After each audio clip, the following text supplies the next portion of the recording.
The father's justice. Daniel, we need to talk about the estate, and we need to be practical about this. Ethan Blake didn't lower his voice. He didn't soften it either. He said it standing in the doorway, as if grief had a schedule, and I was already late. The flowers from Evelyn's funeral were still fresh. White lilies, her favorite, arranged carefully along the mantel she used to decorate herself. The house still smelled like them, soft, sweet, and unbearably final. I hadn't slept. Not really. Every time I closed my eyes, I saw her, the way she looked at me in those last quiet moments, like she was trying to say something she didn't have time to finish. And now they were here. Ethan stepped inside without waiting. Ryan followed close behind, hands in his pockets, eyes scanning the room like he was already measuring what stayed and what didn't.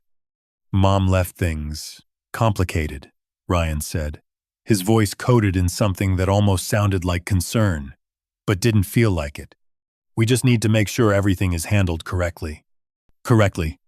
I stood there, in the living room Evelyn and I had built together over 18 years, and for the first time, it didn't feel like mine anymore. Ethan walked past me, straight toward her office. He didn't hesitate, didn't ask. He just assumed. We've already reviewed the documents, he continued, placing a folder on her desk, as it belonged to him now.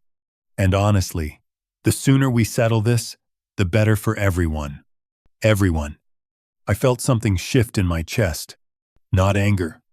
Not yet. Something colder. You couldn't come when she was sick, I said quietly. But you're here now. Ryan exhaled, almost annoyed. That's not fair, Daniel. We all had responsibilities. Responsibilities. I remembered the nights in the hospital, the machines, the silence between her breaths, the way her hand tightened around mine when the pain got worse. They weren't there. Not once. Ethan didn't respond. He just opened the folder, calm, precise, like this was another transaction, another deal closing. We're not trying to make this difficult, he said. But the assets, the house, the properties, the investments, they need to stay in the family. And in the family. The words landed harder than anything else. I looked at him then. Really looked. The way he stood, confident, untouched. The way Ryan avoided my eyes, like even he knew something about this felt wrong, but not enough to stop. And in that moment, standing in the house Evelyn and I had built, surrounded by everything we had shared, I understood something they didn't expect me to understand so quickly. I wasn't part of their family anymore. Not to them. Not now. And whatever was coming next, it wasn't going to be about grief. It was going to be about control. Ethan didn't sit down right away. He adjusted the cuff of his sleeve, then finally took the chair across from me, like this was a meeting he had already won. The will is very clear, he said, opening the folder with slow, deliberate care. No hesitation. No emotion. Just control. Ryan leaned slightly against the edge of the desk, arms folded, watching me instead of the documents. Like he was waiting for a reaction, measuring it. The Sacramento house, Ethan continued, glancing down briefly, estimated at $650,000, is to be transferred jointly to Ryan and me. He didn't look up. Didn't need to. The Lake Tahoe cabin, approximately $550,000, also transfers to us. Each number landed heavier than the last. Not because of the money, but because of what it represented. Memories. Years. A life. The business investments, he added, flipping to the next page, roughly $400,000, divided equally between us as well. Us. Ryan nodded slightly, like this was all expected. It made perfect sense. I felt my hand tighten against the armrest. The leather creaked softly under the pressure. And me? I asked. It came out quieter than I intended. But it didn't matter. Ryan straightened just a little, stepping in before Ethan could answer. Daniel, you know Mom wanted to make sure you were taken care of, he said, his voice soft, almost careful. There's the life insurance policy, $140,000. That's More than enough to help you get started again. Get started. Again. As if everything I had built here, everything Evelyn and I had shared, was something temporary. Something replaceable. Ethan finally looked up. It's not personal, he said. It's about structure, about keeping things where they belong. Where they belong. The words hung in the air, sharp, deliberate. Ryan added quickly, and we're not rushing you out or anything. You'll have 30 days here, plenty of time to make arrangements. 30 days. 18 years reduced to a deadline.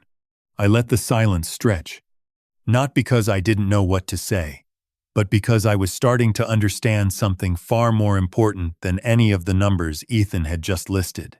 This wasn't happening by accident. It was too clean, too organized, too ready.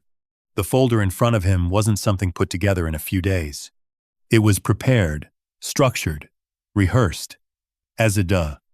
You went through this already, I said slowly. Ethan didn't deny it. We wanted to be efficient. Efficient. Ryan shifted his weight, glancing briefly at his brother, then back at me. We're just trying to avoid unnecessary complications, he added. That's all. Unnecessary. Complications. I looked at the documents again, at the neat lines of legal language, the precision of it all. Then something else surfaced. A small detail, easy to miss, but impossible to ignore once it settles. Evelyn, the woman who planned everything, who checked every number twice, who never left anything unfinished. Would she really leave it like this? Would she really reduce 18 years to one policy and a countdown? I felt it then. Not anger. Not yet. Something sharper. Doubt. And doubt, once it takes hold, doesn't stay quiet for long. I didn't speak right away. I just stared at the numbers, letting them settle, letting them become real. 140,000, I repeated quietly. Ryan nodded, almost relieved I was finally engaging. It's a solid amount, Daniel. You'll be able to get back on your feet. Back on my feet. As if I had fallen. As if I hadn't been standing here the entire time, holding everything together while they were gone. Ethan closed the folder halfway, then paused, like he had remembered something he hadn't mentioned yet. There is one more detail, he said. Of course there was. He slid a single sheet forward across the desk. Smaller. Simpler. More dangerous. Medical expenses, he continued.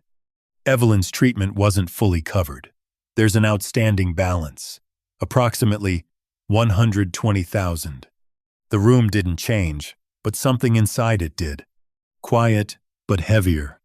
And since you were her spouse, Ryan added gently, stepping in again, those responsibilities fall to you.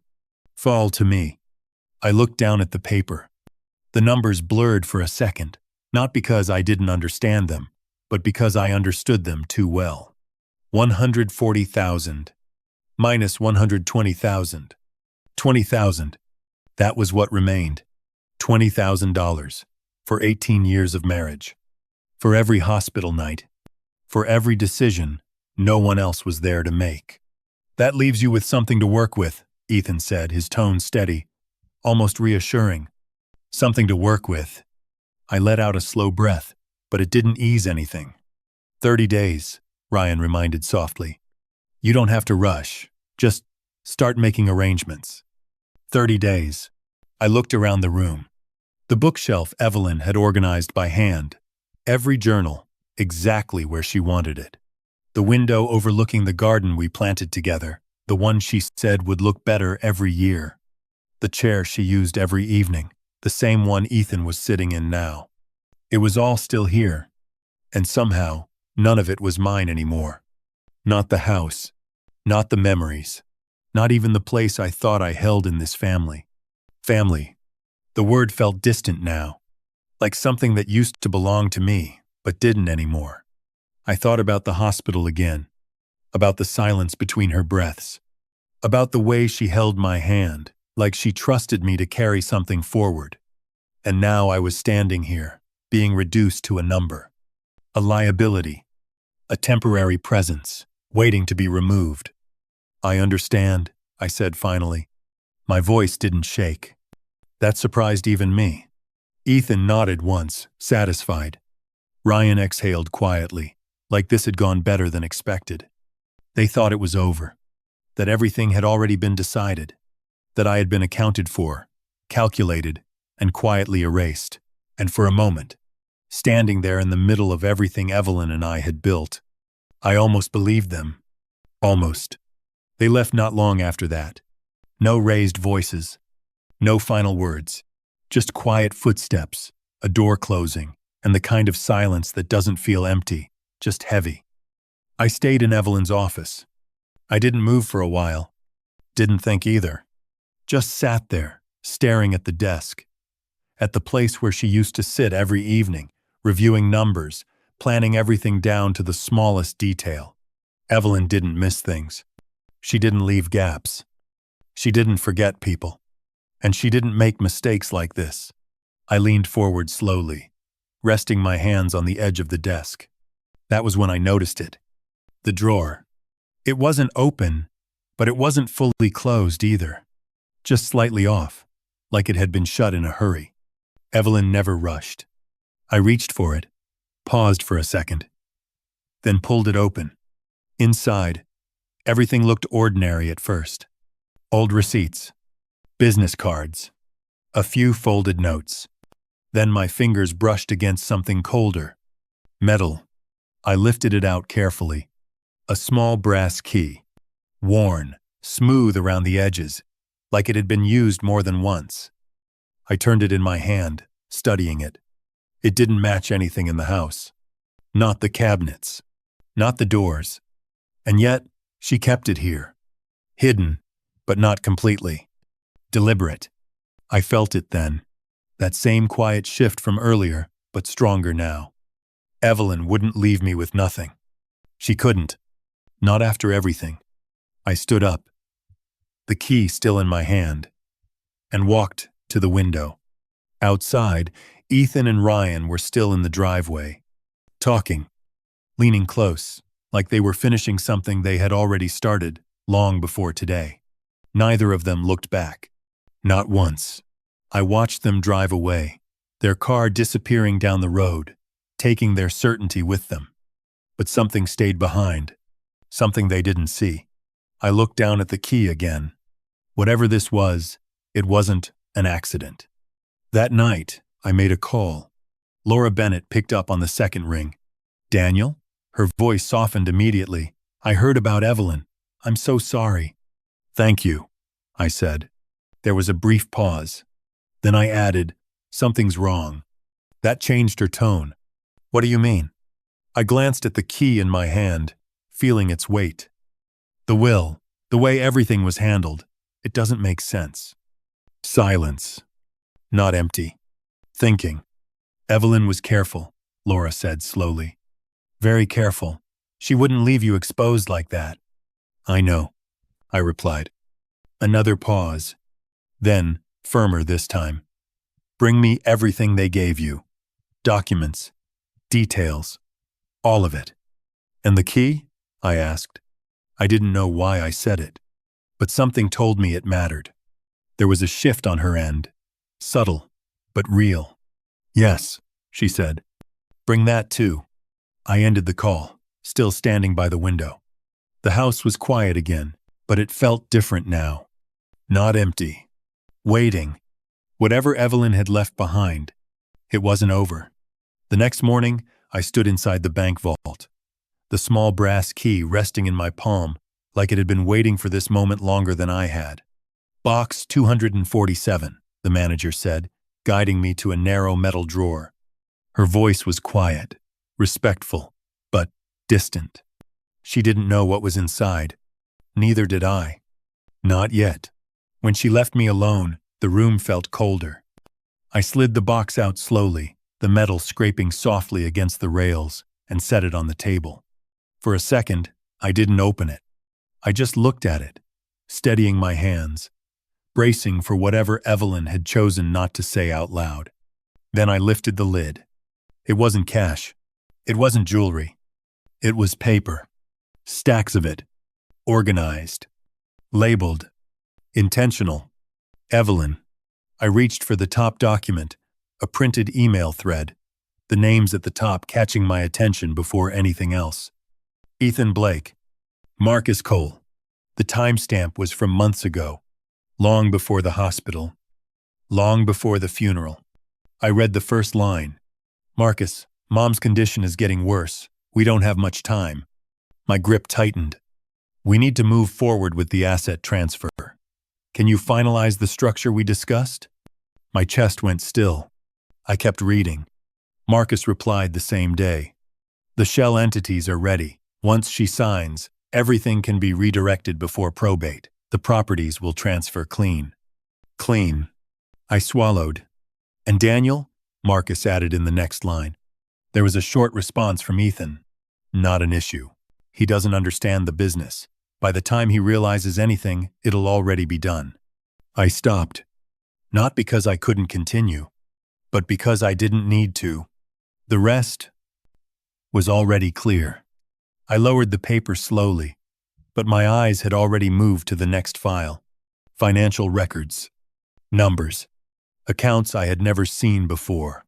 Debts. Large ones. Ethan. Multiple entries tied to failed investments, high-risk accounts, and something else. Casinos. Trips. Withdrawals. Losses. The total climbed higher with every page. Then Ryan. His file was thinner, but worse in a different way. Real estate deals that didn't exist. Client funds redirected. Complaints. Formal ones. Threatening legal action. They weren't just careless. They were desperate. And desperate people don't wait. They move early. They plan. I leaned back slightly, the air in the room feeling heavier now, like the truth had weight. But Evelyn hadn't stopped there. The next folder was labeled simply, Investigation. Inside, photographs. Dates. Times. Ethan is entering a casino late at night, leaving hours later. Ryan meeting clients, smiling, then disappearing with their money. Patterns. Not guesses. Proof. This wasn't suspicion. This was documentation. Careful. Precise. Prepared. I sat there, surrounded by the quiet hum of the vault, and finally understood what Evelyn had seen long before I did. This wasn't about inheritance. It never was. It was about timing. They knew she was getting weaker. They knew there was a window. And they moved. Not to protect anything, but to take it. Everything. Including me. I looked down at the email again, at the line Ethan had written so casually, so confidently. He won't understand. For the first time since the funeral, something inside me shifted completely. Not grief. Not confusion. Clarity. Cold. Sharp. Unavoidable. They hadn't just tried to push me out. They had planned it. Months in advance. And Evelyn. She had known. She had seen it coming. And she hadn't stayed silent. She had prepared. For this exact moment. I sat there for a long moment, letting the weight of what I had just read settle into something I could actually hold. Then I reached for the next document. A bank statement. Simple at first glance. Clean. Precise. Just like everything Evelyn ever touched.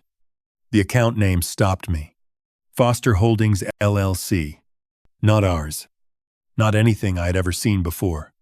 The balance was printed clearly across the top. $750,000. I read it twice, then a third time, slower. The number didn't change. Beneath it, in Evelyn's handwriting, was a short note. Gary, this is our real savings. I moved it months ago. My chest tightened. Months ago, while I was driving her to appointments, sitting beside her hospital bed, believing we were holding everything together. She had already seen it falling apart. And she had acted. Quietly. Carefully. I set the statement down, my hands no longer shaking. Just steady now. Focused. The next folder was thinner, but heavier in a different way. A will. Not the one Ethan had shown me. This one was dated weeks before she passed. I read the first page slowly. Everything. Transferred. To me. The house. The cabin. The investments. All of it. Ethan and Ryan were mentioned, but differently. Structured trusts. Controlled access. Annual distributions. Not ownership. Protection. Evelyn hadn't cut them out. She had contained them. I exhaled slowly. Something inside me was finally aligning. This was her. This was how she thought. Measured. Deliberate. Fair. But never naive.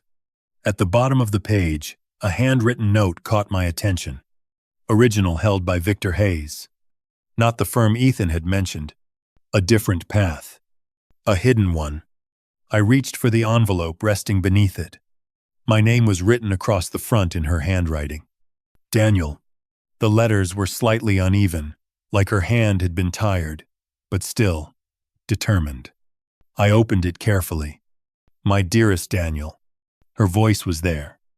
Not in sound, but in the way the words moved. I'm sorry I couldn't tell you everything. I needed to be sure first. I paused, swallowing. They've been planning this for longer than you think. I saw the signs, the questions, the sudden interest. Of course, she had. Evelyn saw everything. I moved the money to protect you. I created a second will to make sure you would be safe, no matter what they tried. My eyes blurred for a moment, but I kept reading. They believe they are inheriting something valuable. A small pause in the writing, like she had smiled when she wrote the next line. They're not. I felt it then. Not just relief. Understanding. Complete. They chose this path, Daniel, not you, not me. The final lines were softer. You gave me 18 years of loyalty, patience, and love. Don't let them reduce that to numbers. I closed my eyes briefly, her words settling deeper than anything else in that room. Take what's yours, build something better, and don't look back. I folded the letter carefully, placing it back in the envelope. The vault was still quiet, but it didn't feel cold anymore. It felt resolved. Evelyn hadn't left me unprotected. She had built something stronger than anything they could take. Not just a plan. A safeguard. And now, it was mine to finish. Victor Hayes didn't waste time. He read through the documents once, then again, slower, his fingers tapping lightly against the edge of the desk as the pattern revealed itself. Your wife was thorough, he said finally. Not impressed. Certain. I sat across from him. Evelyn's letter was still folded in my jacket, her words steady in the back of my mind. What happens next? I asked. Victor leaned back slightly, sliding one of the property files toward me. The house, he said, calm and precise, has a current mortgage balance of $580,000. I looked at him. That's almost the full value. He nodded. Exactly. He opened the next file. The Lake Tahoe cabin, $380,000, in outstanding debt. Another pause. They're not inheriting assets, Daniel, he continued. They're inheriting obligations. The word landed differently. Not heavy. Sharp. They'll have to assume the loans immediately once the transfer is finalized, Victor added. No grace period. No restructuring without approval. And with their financial history? I asked. Victor gave a small, knowing look. They won't qualify for refinancing, not with those records. Ethan's losses. Ryan's failed deals. It's all connected now. Cleanly. They'll default, I said. Victor didn't correct me. They'll try to hold on first, he replied. Sell something, move money, delay the inevitable. But it won't work. No, he said simply. It won't. I leaned back slowly, letting the full shape of Evelyn's plan come into focus. She hadn't fought them directly. She had let them walk forward, freely, confidently, into something they didn't understand. They think they've already won, I said. Victor nodded once. That's what makes it effective. The room fell quiet for a moment. Not tense. Certain. There's another option, he added after a pause. We can pursue charges, Fraud, conspiracy, there's enough here to make it stick. I thought about that. About the emails, the documents, the intent. It would be easy, clean, final. But that wasn't what Evelyn had chosen. And it wasn't what she had asked of me. I looked down at her letter again, just for a second, remembering the line she had written so clearly. They chose this path. Not you. I exhaled slowly. No, I said. Victor watched me carefully. We let it play out. He didn't respond immediately. Then, a slight nod. Understood. I leaned forward, resting my hands on the desk, the decision settling into something solid. We give them exactly what they asked for. The house, the cabin, everything. No resistance. No argument. Victor allowed himself the faintest hint of a smile. Then we proceed exactly as written. I stood up, adjusting my jacket, feeling something unfamiliar replace the weight that had been there before. Not anger. Not revenge. Control.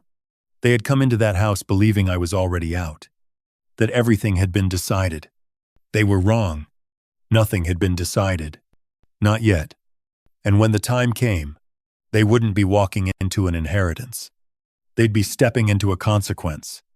The final meeting felt nothing like the first. Same room. Same table. But something had shifted. Ethan walked in first, confident, composed, already reaching for the chair as he belonged there. Ryan followed, quieter this time, but still trying to hold on to the version of control they thought they had. You made the right decision, Ethan said, settling in. Family should move forward, together. I didn't respond. I simply placed the documents on the table. All of it, I said. The house, the cabin, the investments. Ryan's shoulders eased slightly. Ethan allowed himself a small smile. Good, he said. This will make things much simpler. Victor Hayes remained silent beside me, his hands resting calmly on the table, watching. Ethan pulled the papers toward him, flipping through the first few pages quickly. At first, nothing changed. His expression stayed controlled, almost bored. Then, it slowed. A page turned. Then another. The movement stopped. What is this? He asked. Not loud. Not yet. Just different. I watched him read again, this time carefully, his eyes moving more slowly, his jaw tightening almost imperceptibly. The property carries an existing mortgage, he read aloud, voice flattening. Ryan leaned closer. What does that mean? Ethan didn't answer immediately. He kept reading. The Sacramento house. Outstanding balance. $580,000. Ryan blinked. That's not possible. Ethan flipped the page. The Lake Tahoe cabin, $380,000 in secured debt. Silence. Not confusion. Recognition. Ryan's hand pressed against the table. Wait, no, that's not what Mom said. Victor spoke then, calm, precise. It's exactly what she documented. Ethan looked up sharply. This isn't what we agreed to. You agreed to the will, Victor replied evenly. And this is the full legal structure of those assets. Ryan's voice cracked slightly. We can refinance. Victor didn't even hesitate. Not with your financial records. That landed. Hard. Ethan's composure slipped, just for a second, but it was enough. You're trying to trap us, he said, quieter now. I shook my head. No, I said. I'm giving you exactly what you asked for. Ryan pushed his chair back slightly, panic rising now. No longer hidden. This is insane. We're inheriting debt. Ethan didn't look at him. He was staring at the last page. Reading. Again. And then it happened.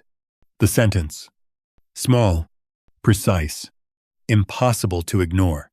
In accepting the transfer, all liabilities attached to the properties become the sole responsibility of the inheritors, effective immediately. Ethan froze. Completely. The room went still around him. Ryan looked between us, then back at his brother. What does that mean? He asked, his voice barely steady. Ethan didn't answer right away. When he did, it wasn't controlled anymore.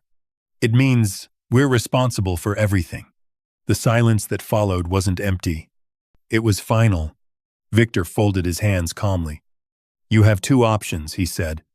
Accept the inheritance as written, or we proceed with the evidence your mother prepared. Ethan's eyes snapped up. What evidence? Victor slid a second folder onto the table. Emails. Records. Everything. Fraud. Financial misconduct. Conspiracy. Ryan's face drained of color. You wouldn't. I don't have to, Victor interrupted. Your mother already did. I leaned forward slightly, meeting Ethan's gaze. For the first time, there was no confidence left there. No control. Just calculation, breaking apart. What do you want? He asked quietly. I didn't hesitate. Nothing. The word settled between us. I want you to take what you believed you deserved, and never come back. Ryan looked like he might say something. He didn't. Ethan stared at the papers one last time, then picked up the pen. Slowly, reluctantly. He signed. Ryan followed, his hand unsteady now, the illusion gone. And just like that, everything they had planned collapsed under its own weight. 6 months later, the silence felt different. Not heavy, not hollow. Earned. The house in Sacramento was no longer theirs. Neither was the cabin. Both properties went into foreclosure within weeks. There was no refinancing, no rescue, just numbers, catching up with decisions. Ethan lost his license shortly after. The investigation into his financial records moved faster than he expected, and much further than he could control. Ryan didn't last much longer. Clients came forward. Complaints turned into cases, and the business he once used as a shield collapsed under its own weight. I didn't follow every detail. I didn't need to. Some endings don't require witnessing. They just require distance. I took Evelyn's plan, and I honored it. The account she left behind, the life insurance, all of it became something new. Not a replacement. Nothing replaces 18 years. But a foundation. I moved closer to the lake, the place where she had always been happiest. The mornings there were quieter, clearer. For the first time in a long while, I could sit without feeling like something had been taken from me. Because it hadn't. Not really. What mattered had never been in the house, or the cabin. It had been in what we built together, and what she chose to protect. I started small.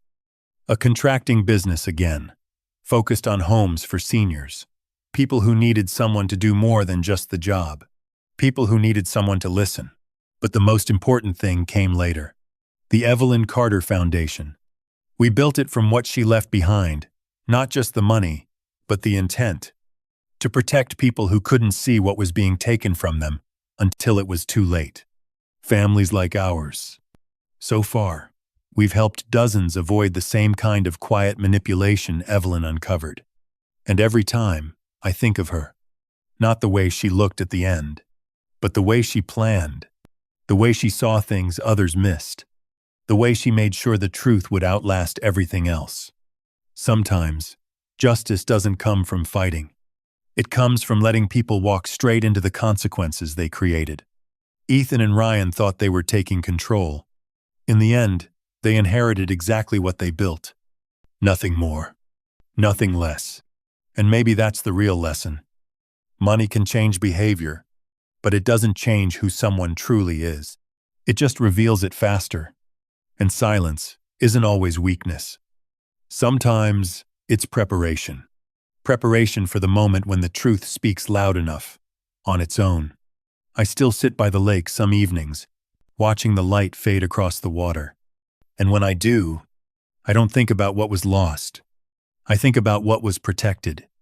And I remember something Evelyn once told me, long before any of this began. People always show you who they are, Daniel. You just have to be willing to see it. So tell me, if you were in my place, would you have fought them or let them fall on their own?